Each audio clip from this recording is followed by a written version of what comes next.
Assalamualaikum warahmatullahi wabarakatuh. Perkenalkan, nama saya Siska Intan Pratiwi dari Prodi Manajemen Bisnis Syariah kelas 3C dengan NIM 22403071.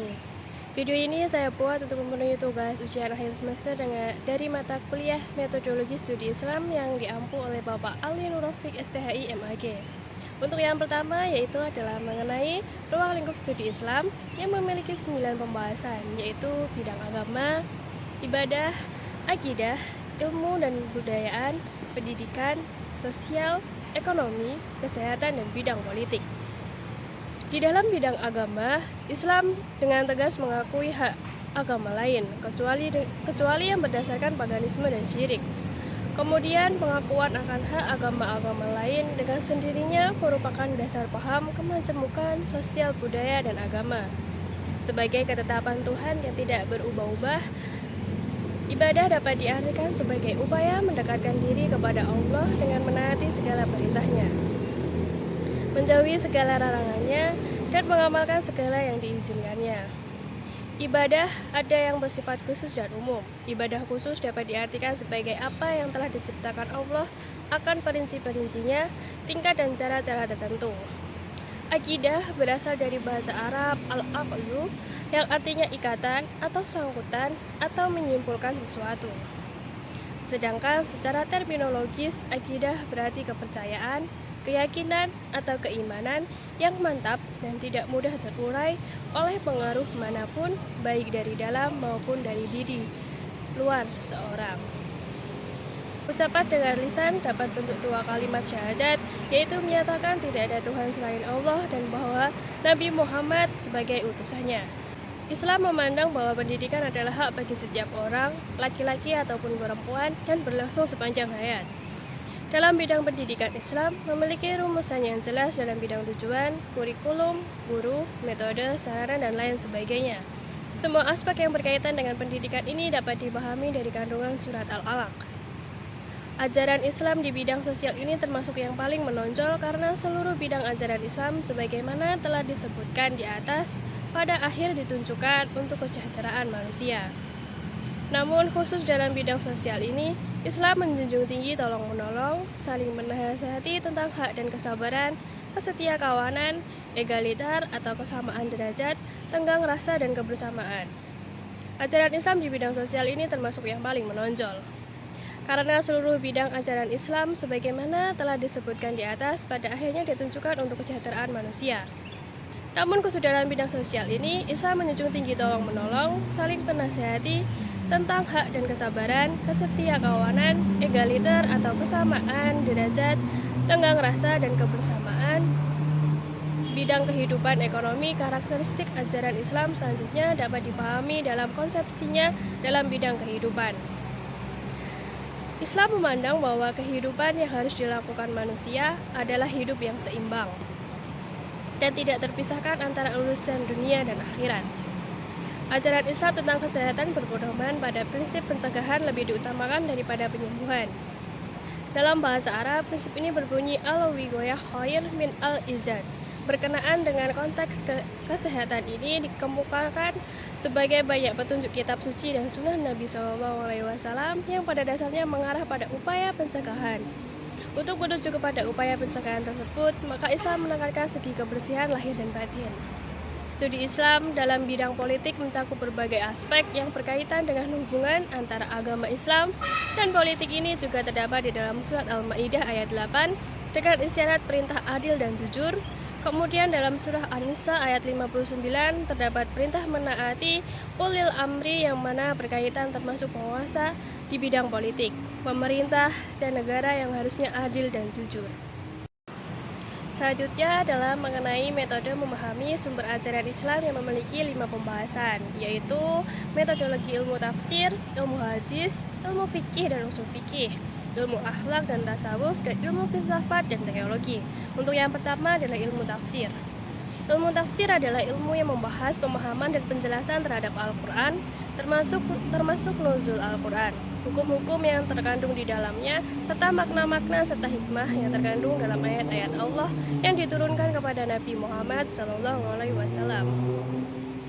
Ilmu tafsir ini memiliki dua aspek, yaitu aspek ekstrinsik yang membahas hal-hal yang terkait dengan Al-Quran dan aspek intrinsik yang mengkaji cara menginterpretasikan isi Al-Quran.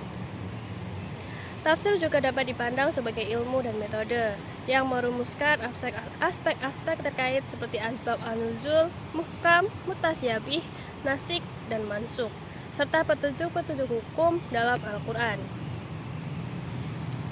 Sementara itu, ilmu hadis adalah ilmu yang mempelajari keterangan sesuatu hal dengan fokus pada riwayat hadis dari Nabi Muhammad SAW. Ini mencakup pemahaman tentang cara periwayatan, pemeliharaan, dan penulisan hadis. Ilmu hadis ini dibagi menjadi ilmu hadis riwayah yang mengkaji cara riwayat hadis dan ilmu hadis dirayah yang memeriksa kualitas hadis dan hukum-hukumnya. Ilmu hadis merupakan alat penting untuk memahami hadis dan memastikan keabsahannya serta keasliannya.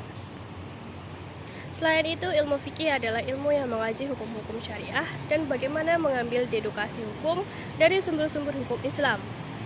Ada berbagai bidang dalam ilmu fikih, termasuk fikih ibadah, fikih muamalat, fikih ahwal al-syakhsiyah, dan fikih ukhuwah. Di sisi lain, ilmu usul fikih adalah ilmu yang mempelajari prinsip-prinsip dan metode untuk menggali hukum syariah dari sumber-sumbernya.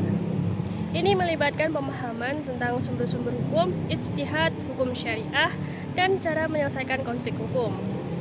Dan yang terakhir yaitu ilmu akhlak, adalah ilmu yang membahas perbuatan manusia dan menilainya apakah baik atau buruk. Akhlak Islam didasarkan pada Al-Quran dan Sunnah dan memandang baik dan buruk dalam kerangka syariah. Ilmu tasawuf di sisi lain adalah ilmu yang lebih menekankan pada aspek spiritual dan pengalaman pribadi dalam mencapai kesempurnaan, akhlak dan kedekatan dengan Tuhan. Metode-metode dalam tasawuf ini seringkali melibatkan intuisi, inspirasi, dan pengalaman subjektif dalam mencapai tujuan spiritualnya. Berikutnya adalah pendekatan studi Islam dengan pendekatan doktrinal atau teologis, antropologis, dan sosiologis.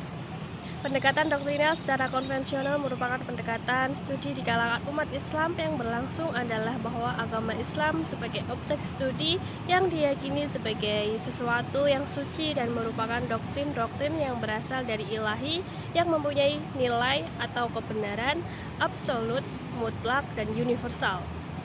Sedangkan untuk pendekatan teologi adalah cara pandang atau analisis terhadap masalah ketuhanan dengan menggunakan norma-norma agama atau simbol-simbol keagamaan yang ada. Dengan kata lain, pendekatan teologi cenderung normatif karena keyakinan teologi atau keagamaan menjadi norma dalam melihat suatu fenomena. Pendekatan antropologi itu sebagai suatu sudut pandang atau cara melihat dan memperlakukan sesuatu gejala yang menjadi perhatian terkait bentuk fisik dan kebudayaan sebagai hasil dari cipta, karsa, dan rasa manusia. Adapun contoh implementasi antropologi dalam studi Islam yaitu masuknya agama Islam di tanah Jawa, akulturasi budaya Jawa dan Islam di tanah Jawa.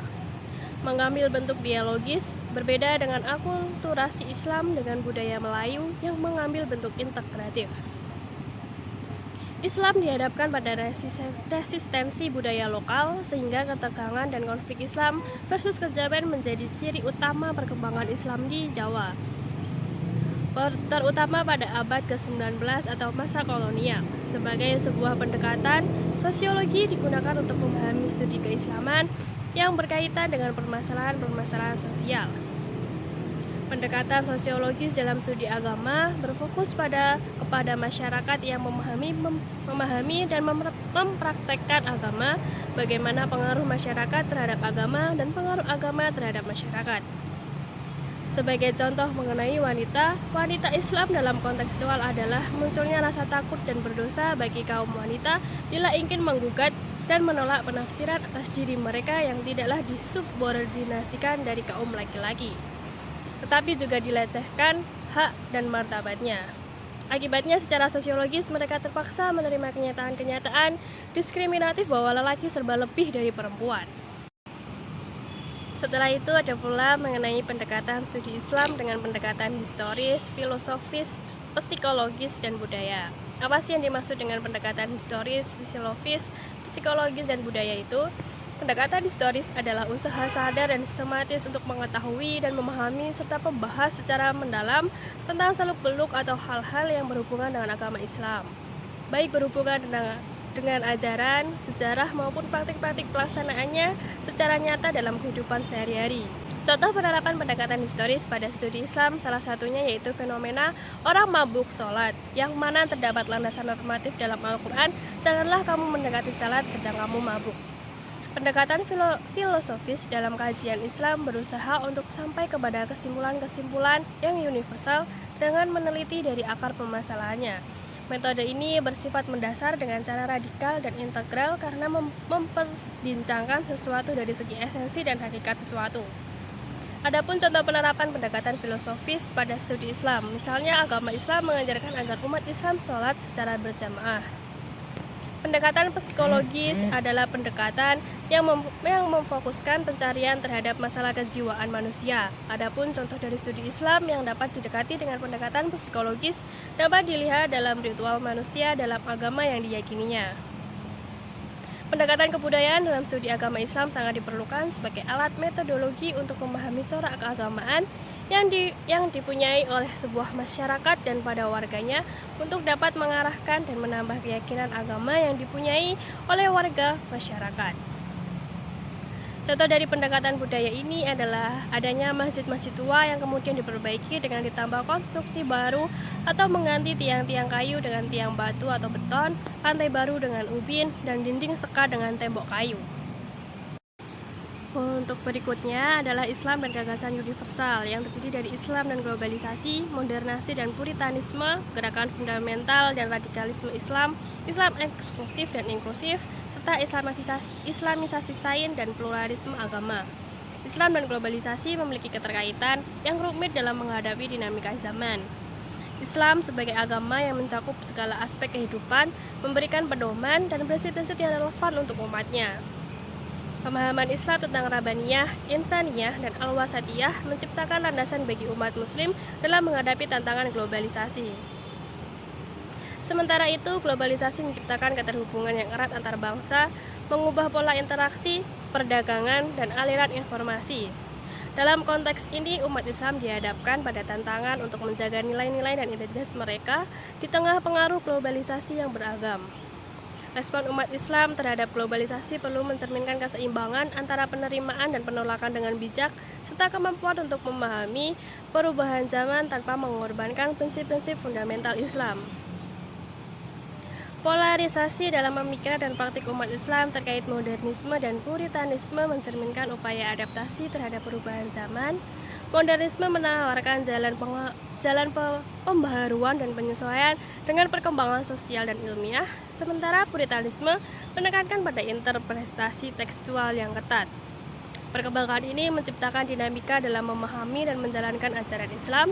Di sisi lain, gerakan fundamentalisme dan radikalisme mencerminkan reaksi terhadap ketidakpastian sosial dan politik, dengan fundamentalisme menitikberatkan pada ajaran dasar dan kepatuhan yang ketat, sedangkan radikalisme mungkin mencari perubahan melalui metode kekerasan. Dalam menghadapi perubahan zaman dan globalisasi, umat Islam berada dalam perjalanan yang melibatkan berbagai interpretasi dan respon terhadap nilai-nilai agama dan tuntutan zaman. Nah, untuk yang terakhir adalah dinamika Islam kontemporer.